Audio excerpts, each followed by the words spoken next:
Cześć! W dzisiejszym odcinku poruszymy ważny temat dotyczący Twojego czworonoga. Jeśli chcesz lepiej zrozumieć jego potrzeby i zachowania, jesteś we właściwym miejscu. Chcesz wiedzieć więcej o swoim pupilu? Zostań i posłuchaj. Na życzenie naszych słuchaczy, którzy coraz częściej dopytują o kocie tematy, postanowiliśmy poświęcić ten odcinek naszym puszystym przyjaciołom. Porozmawiamy o tym, co czasem sprawia, że koty stają się prawdziwym wyzwaniem behawioralnym i jak sobie z tym radzić. Chcemy, aby ten odcinek był początkiem serii, która pozwoli lepiej zrozumieć koci świat. Dlatego zachęcamy Was, drodzy słuchacze, do przesyłania swoich propozycji tematów. Co jeszcze chcielibyście usłyszeć o kotach? Czekamy na Wasze pomysły. Koty, nasi tajemniczy, mruczący przyjaciele, potrafią być zarówno źródłem radości, jak i niezłej zagadki. Ich zachowania są czasem jak rebusy, które mogą przyprawić opiekuna o lekki zawrót głowy.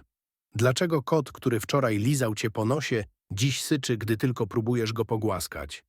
Co sprawia, że mruczek niespodziewanie atakuje twoje skarpetki w środku nocy, a o świcie urządza maraton po mieszkaniu, zrzucając po drodze wszystko, co tylko się da? To właśnie te zagadkowe momenty sprawiają, że życie z kotem bywa fascynujące. W tym odcinku przyjrzymy się różnym problemom behawioralnym kotów i spróbujemy odpowiedzieć na pytania, które tak często nurtują opiekunów. Będzie trochę praktycznych porad, trochę kociej psychologii i kto wie, może znajdziesz sposób, jak uchronić swoje skarpetki przed kolejnym napadem kociego szaleństwa. Agresja u kotów to temat, który budzi wiele emocji i często niepokoi opiekunów. I teraz, zanim ktoś pomyśli, mój kot na pewno taki nie jest, przypomnijcie sobie te momenty, kiedy wasz pupil bez powodu rzucał się na waszą nogę z miną jak z horroru. Wiem, o czym mówię, bo sam mam 3 koty, które czasami zachowują się jak pobudzeni wojownicy ninja. Wracając do tematu, istnieją różne rodzaje agresji, defensywna, terytorialna czy przeniesiona, a każda z nich ma swoje przyczyny i sposób manifestowania. Agresja defensywna pojawia się zazwyczaj, gdy kot czuje się zagrożony lub osaczony. Jego reakcje są wtedy obronne, jakby chciał powiedzieć: nie podchodź, bo cię pogryzę, i to nie będzie delikatne mizianie. Terytorialna agresja natomiast to już wyższy poziom. Kot broni swojego obszaru przed intruzem. To może być inne zwierzę, a czasem nawet człowiek. W moim domu to ja jestem czasem tym intruzem, kiedy wracam z pracy później niż zazwyczaj. Znacie to uczucie, prawda? Przeniesiona agresja jest jednym z bardziej zaskakujących zjawisk.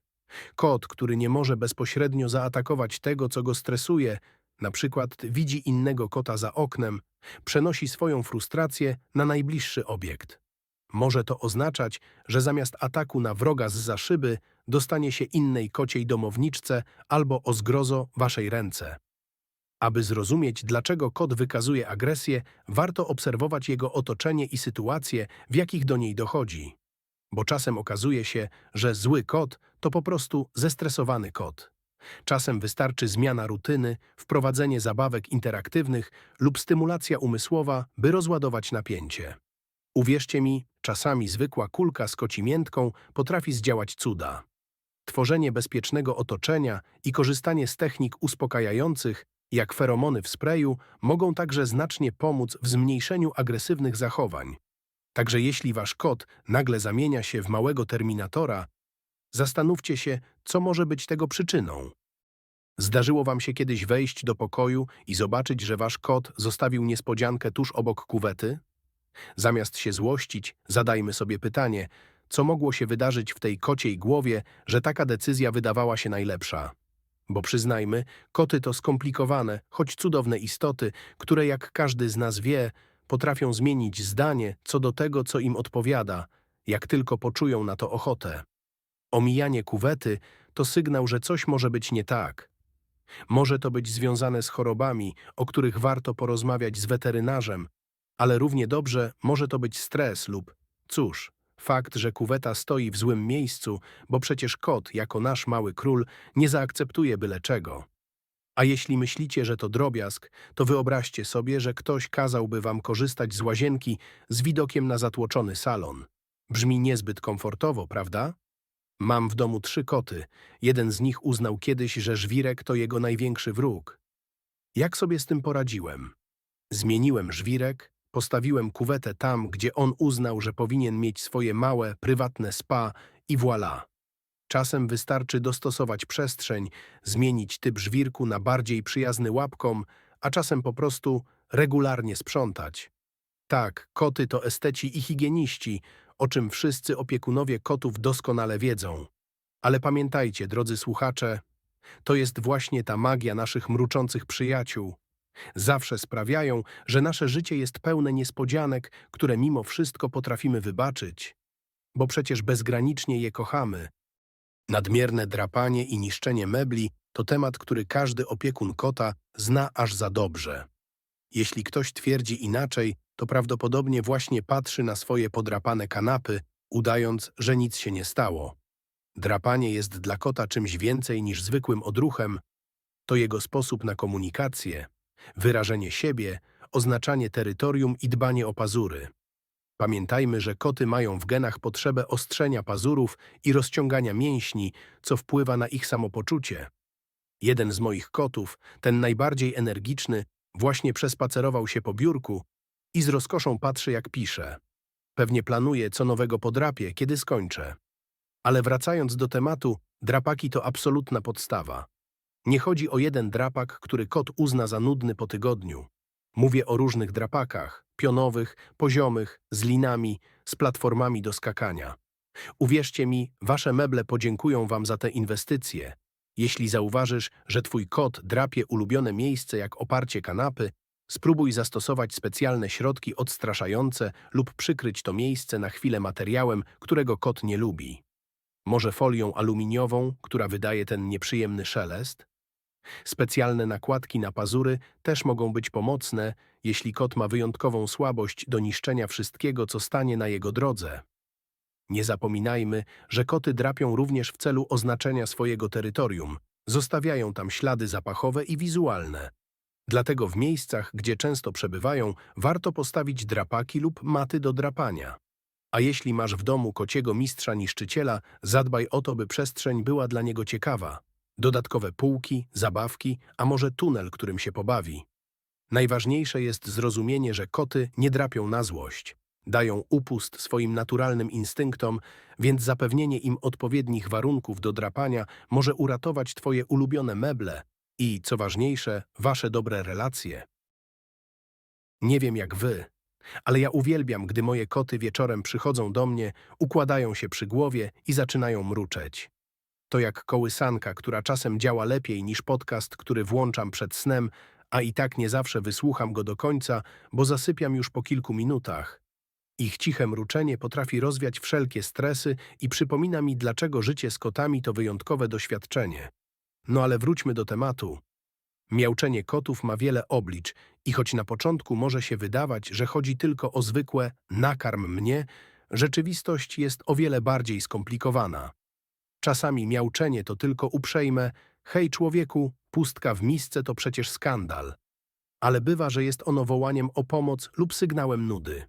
Moje koty potrafią miauczeć z rozpaczą, gdy widzą przez okno ptaki, które nie dają się złapać, albo gdy szafa jest zamknięta i ich ulubiony kocyk pozostaje poza zasięgiem. Nadmierna wokalizacja może być efektem lęku. Wyobraźcie sobie kota, który czuje się samotny, zwłaszcza gdy jego człowiek wychodzi z domu na długie godziny. Może to również wskazywać na problemy zdrowotne, jak nadczynność tarczycy czy bóle związane z wiekiem. Ważne jest, by wiedzieć, kiedy miauczenie jest zwyczajne, a kiedy powinno zapalić czerwoną lampkę w naszej głowie. Jeśli wasze koty to typy gadatliwe, warto zwrócić uwagę na momenty, kiedy miauczą najczęściej. Z moich doświadczeń wynika, że regularne posiłki i zapewnienie kotu odpowiedniej rozrywki mogą ograniczyć te koncerty. Dodatkowe sesje zabaw, drapanie za uchem czy nawet chwilowa rozmowa mogą sprawić, że dom stanie się cichszy, a relacje z mruczącymi przyjaciółmi bardziej harmonijne. Ale umówmy się, koty to mistrzowie w upominaniu się o uwagę i zawsze znajdą sposób, by ich głos został usłyszany. Czy to przy porannej kawie, czy gdy staram się pracować, jeden z moich kotów zawsze potrafi wybrać idealny moment, by o czymś przypomnieć. A wtedy, no cóż, kto by mógł się na nie gniewać? Lęk i strach u kotów to temat, który wymaga szczególnej uwagi, bo przecież każdy z nas chce, aby jego mruczek czuł się bezpiecznie. Kiedy kot odczuwa lęk, często chowa się w najbardziej nieoczekiwanych miejscach, w szafie, pod łóżkiem czy za kanapą.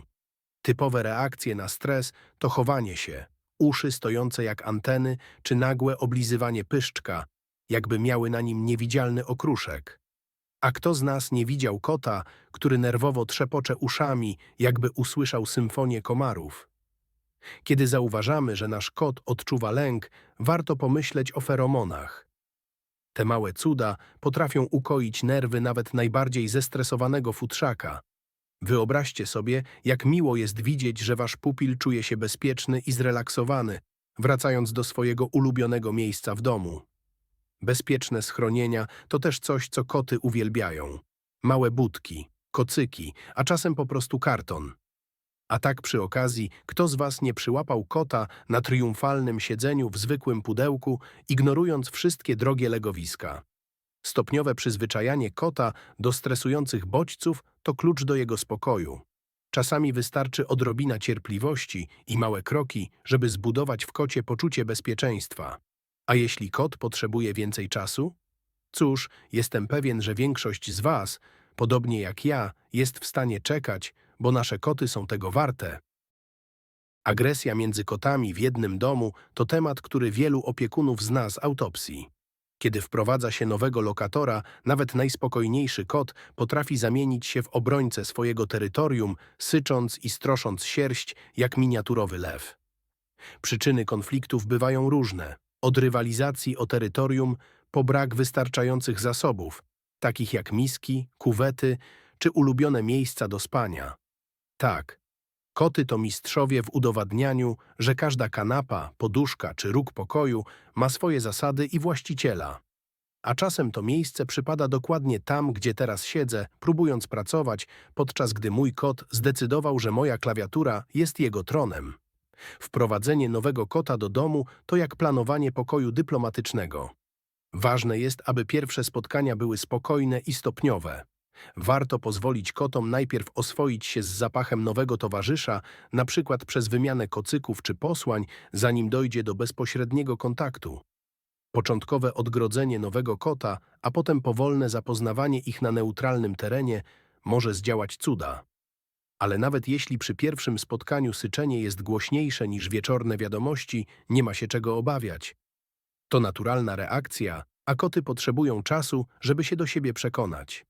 W domu, gdzie mieszka więcej kotów, kluczowe jest zapewnienie odpowiedniej liczby zasobów. Każdy kot powinien mieć swoją miskę, kuwetę, a najlepiej kilka miejsc do wspinaczki i odpoczynku. Tworzenie harmonijnej przestrzeni polega na zapewnieniu schronień na różnych poziomach. Od miękkiego legowiska na podłodze, po półki pod sufitem, gdzie kot może patrzeć na swoje królestwo z góry i czuć się jak prawdziwy pan domu.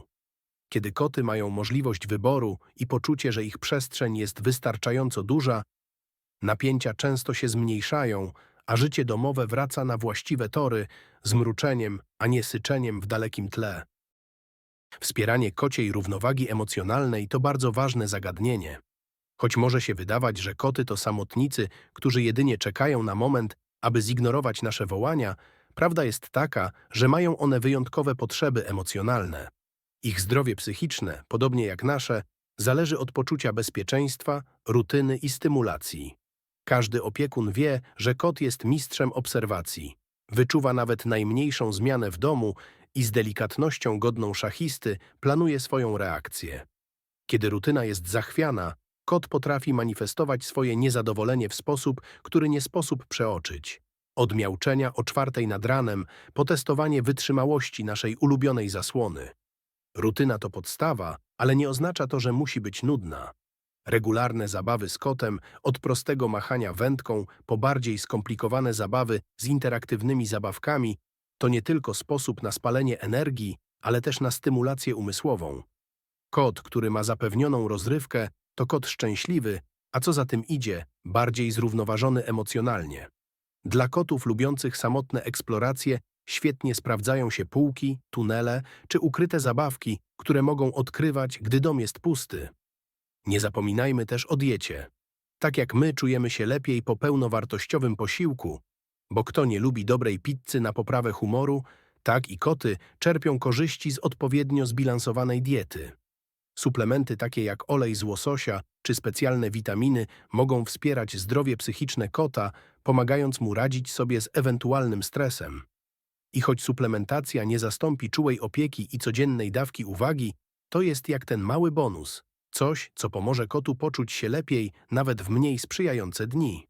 Więc jeśli twój kot teraz siedzi na twoim laptopie, domagając się uwagi, pamiętaj, że dbanie o jego równowagę emocjonalną to inwestycja w waszą wspólną, spokojną przyszłość.